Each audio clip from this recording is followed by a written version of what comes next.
যে ক্ষতিগ্রস্ত, এই ক্ষতিগ্রস্তের কারণ ও প্রতিকার, উক্ত বিষয়ে আলোচনার শুরুতে আপনাদের সাথে আমার দুটি কথা। তার এক নম্বর কথা হচ্ছে, আপনারা অবগত হয়েছেন অত্যন্ত সংক্ষিপ্ত সময়ে আলোচনা করতে হবে। যতক্ষণ আলোচনা চলবে দলিল ভিত্তিক গুরুত্বপূর্ণ তথ্যবহল আলোচনা করার চেষ্টা করবো ইনশাআল্লাহ। আপনাদের কাছে আমার অনুরোধ থাকবে, দয়া করে আলোচনা চলাকালীন ডানে বামে কেউ তাকাবেন না, কেউ কোনো কথা বলবেন না। যুব সমাজ এইদিকে ভাই, আপনাদের অনুরোধ করছি, কেউ কোনো কথা বলবেন না। যারা সামনে বসে আছেন, এটা বিশাল বড় ওয়াজ মাহফিল না যে আপনারা কথা বলবেন, এদিকে তাকাবেন। সুন্দর মসজিদে পরিবেশ ঠান্ডা করে গুরুত্বপূর্ণ কথাগুলো শুনবেন, মানার নিয়তে, বোঝার নিয়তে ইনশাআল্লাহ। আল্লাহ সুবহানাহু ওয়া তাআলা আমাদেরকে সেই তৌফিক দান করুন, জোরে বলুন আমিন। আমিন। সম্মানিত যুবক ভাইরা, আমি আমার আলোচনা বিষয়টিকে তিনটি পয়েন্টে বিভক্ত করেছি। প্রথমত, যুবকদের মূল্য, যুবকদের দাম। দ্বিতীয়, যুবকদের বর্তমান অবক্ষয়, যে অধঃপতন, যে ক্ষতিগ্রস্ত, তার কারণ কি।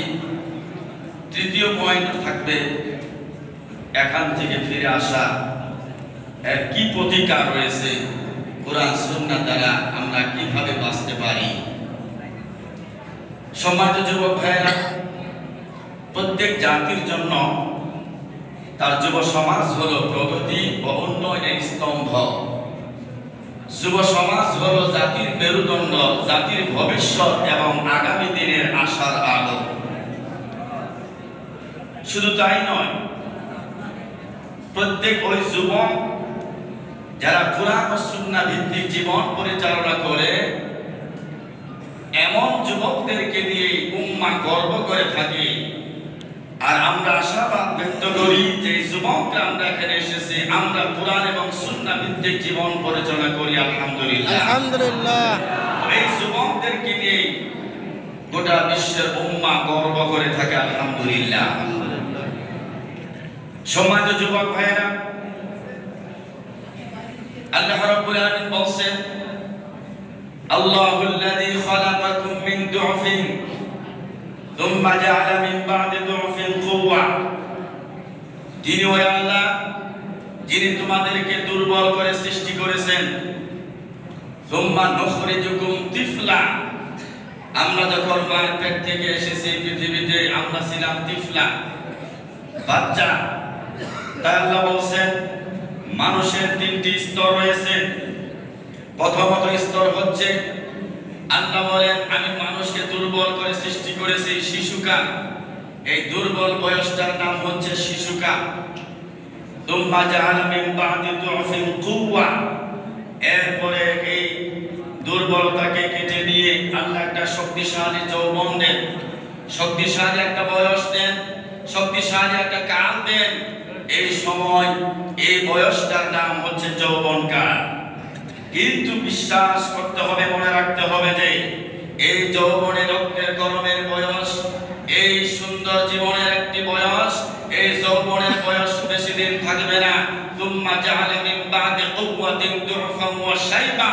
এরপরে এই শক্তিশালী যুবক যৌবনের স্থান, যৌবনের শক্তিকে আল্লাহ কেড়ে নিয়ে আবার করে দিবেন দুর্বল এবং বার্ধক্য। কথা কোন ঠিক কিনা? এই তো কবি চমৎকার করে বলেন, যৌবন বসন্ত সম, যৌবন বসন্ত সম সুখময় বটে, দিনে দিনে উভয়ের পরিণাম ঘটে। কিন্তু পুনরায় বসন্তের হয় আগমন, ফিরে না কভু ফিরে না যৌবন। বসন্তকাল চলে যাবে, আবার বছর শেষে ফিরে আসবে। জানুয়ারি মাস চলে যাবে, আবার জানুয়ারি মাস বছর শেষে চলে আসবে। কিন্তু যৌবনের গরম রক্তের বয়স যখন চলে যাবে, এই বয়স আর কোশ্চিন কালেও ফিরে আসবে না। কথা কোন ঠিক কিনা? যুবকদেরকে এই বয়সেই থাকতে হবে, যুবকদেরকে। তাই কবি চমৎকার করে বলেন, কবি সুন্দর করে বিভিন্ন ভাবে যুবকদেরকে উদ্বুদ্ধ করে বলেছেন, জাগো হে যুবক ঘরে ঘরে আজি, জাগো হে যুবক ঘরে ঘরে আজি ওঠরে জাগিয়া ওঠো পাপের বন্যায় ডুবিছে মানুষ বাঁচাও চল রে ছোট বেঘুর ঘুমেতে থেকো না সুপ্ত বেঘুর ঘুমেতে থেকো না সুপ্ত ওঠো চলো ধরো হাল সময় হয়েছে বাঁচাও বিমান ডাকিতেছে মহাকাল ঘরে ঘরে জালো নূরের বাতি ঘরে ঘরে জালো নূরের বাতি ইসলামীদের ঢেলে দূর করো যত শয়তানি আধার ইলাহি প্রদীপ জেলে মানুষ জীবন সমাজ গড় মানুষ জীবন সমাজ গড় গড়ে তুলো তব দেশ গ্রাম শহরে গড়ে তুলো সবে শান্তির পরিবেশ জুলুমবাজের স্বার্থ হানো জুলুমবাজের স্বার্থ হানো ওঠো দিয়া হুঙ্কার মুখরিত হোক লিল্লাহি তাকবীর আল্লাহু আকবার যুবক ভাইদেরকে জেগে উঠতে হবে এখনই সময় আজকে আমার পূর্বে যত বক্তা বক্তব্য দিয়েছেন প্রত্যেকটি বক্তার বক্তব্যের ভিতরে ফুটে এসেছে যুবকদের মাধ্যমে এই সমাজে যত অপরাধ রয়েছে মিথ্যা চুরি ডাকাতি চিন্তায় চাঁদাবাজি চাপাবাজি রাহাজানি সন্ত্রাসী নিক্ষেপ বেহায়াপনা এই সকল অপকর্ম একমাত্র দূরীভূত করা সম্ভব এই শক্তিশালী এই যুবকদের রক্তের মাধ্যমে যুবকদের শক্তির মাধ্যমে কথা ঠিক কিনা আজকে দুঃখের বিষয় হলো সত্য যে এই যৌবনের বয়সটাকে আল্লাহ রাব্বুল আলামিন মূল্যায়ন করতে বললেন যৌবনের বয়সটাকে বিশ্বনবী মুহাম্মদুর রাসূলুল্লাহ সাল্লাল্লাহু আলাইহি ওয়াসাল্লাম মূল্যায়ন করতে বললেন আল্লাহ রাসূল বলেন ইবতানিম খামসান ক্বাবলা খামসিন পাঁচটা জিনিস চলে যাওয়ার পূর্বে তোমরা পাঁচটা জিনিসকে মূল্যায়ন করো তার মধ্যে এক নাম্বার হচ্ছে হে যুবক ভাইরা এই যৌবনের শক্তি বেশি দিন যেহেতু টিকবে না এই যৌবনের শক্তি চলে যাওয়ার আগে বার্ধক্য আসার আগে এই যৌবনের গরম শক্তিকে মূল্যায়ন করতে হবে শুধু তাই নয় সুস্থতা এমন একটি নিয়ামত অসুস্থতা হওয়ার আগে এই সুস্থতাকে নিয়ামত মনে করতে হবে এবং মূল্যায়ন করতে হবে দারিদ্রতা আসার আগে আপনার যে গরিমত আপনার যে সম্পদ আপনার স্বাচ্ছন্দ্য এগুলোকে মূল্যায়ন করতে হবে এমন একটা সময় চলে আসবে যুবক ভাইয়েরা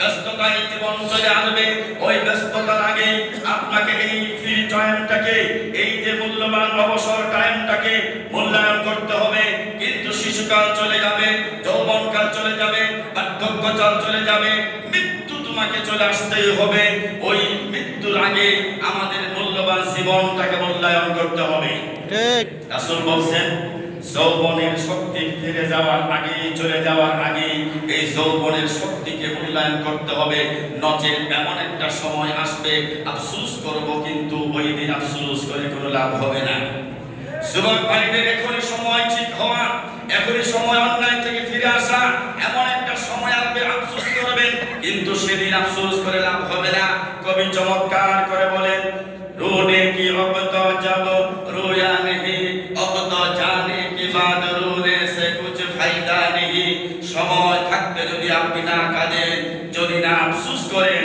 সময় চলে গেলে কেঁদে এবং আফসোস করে কোনো লাভ হবে না আপনি তো আফসোস করবেন লাউলা আখরানি ইলা আজালিন করিব ফাসাদাকা ওয়া আকুম মিনাস সালিহিন আপনি আফসোস করবেন মৃত্যুর সময় যখন মালাকুল মউত আসবে আমাকে সময় দেন আমি ভালো হয়ে যাব দান করব কিন্তু সেদিন আর কাজ হবে না আপনি আফসোস করবেন ওয়া আম্মা মান উতিয়া কিতাবাহু বিশিমালিহি বাম হাতে যদি আফসোস আপনাকে আমল-নামা দেওয়া হবে সেদিন আপনি আফসোস করবেন কিন্তু কাজ হবে না ও ওয়াজি আয়াউমা ইদিন বিজাহান্নামা ইয়াউমা ইযি ইয়াতাযাক্কারুল ইনসান ওয়া আন্না লাহু যিকরা যেদিন জাহান্নামকে টেনে হেঁচড়ে কিয়ামতের মাঠে উপস্থাপন করা হবে সেদিন মানুষের হুঁশ ফিরবে কিন্তু সেদিন আর হোশ ফিরে লাভ হবে না। সুতরাং যুবক ভাইদেরকে বলবো এখনই আমাদের সময় ঠিক হয়ে যাওয়া। অতএব যুবক ভাইরা যেখানে থাকি না কেন, যেই পরিবেশে থাকি না কেন, আমরা বুক খুলে বলতে পারি আমি মুসলিম, নির্দ্বিধায় বলতে পারি আমি মুসলিম, আমি সাহস করে বলতে পারি আমি মুসলিম, আমি হিম্মতের সঙ্গে বলতে পারি আমি মুসলিম, আমি সাহসের সঙ্গে বলবো আমি মুসলিম, আমি মুসলিম, আমি মুসলিম। আমার দ্বারা কোনো অপকর্ম অন্যায় আমার দ্বারা হতে পারে না।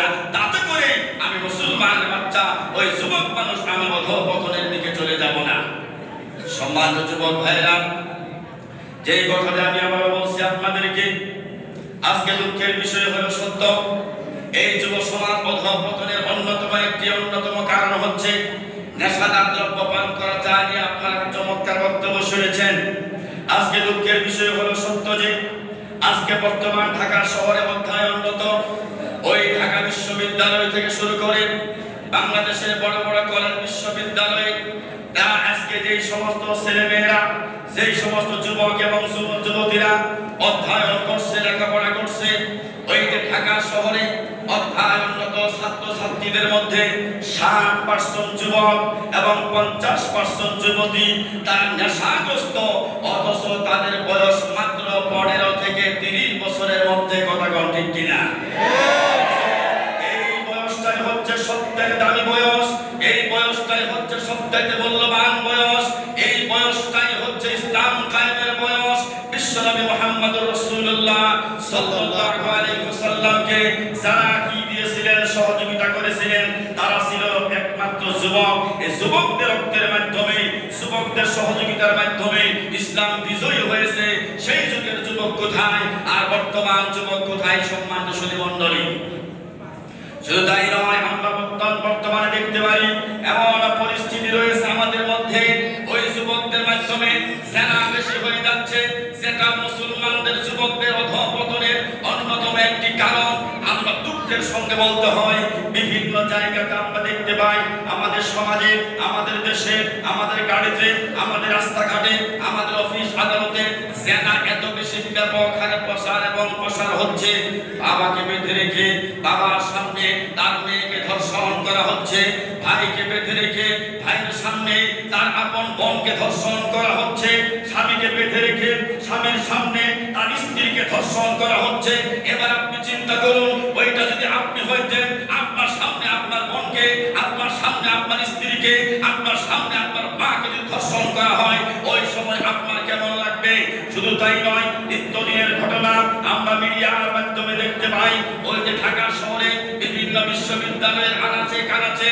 শুধু তাই নয়, আপনি যখন ফজরের সালাত পড়ে সুন্দর করে হাঁটতে বের হবেন, ঢাকা শহরে বিভিন্ন ডাস্টবিনের ভিতরে, রাস্তার আশেপাশে ছোট্ট ছোট্ট শিশু, মাসুম বাচ্চা, ওই যে মৃত অবস্থায় অথবা জীবিত অবস্থায় পলিথিন দিয়ে ব্যাগের ভিতরে অথবা এমনিতেই ছোট্ট ছোট্ট শিশু, মাসুম বাচ্চা ওই জঙ্গলের ভিতরে ডাস্টবিনের ভিতরে তারা পড়ে রয়েছে।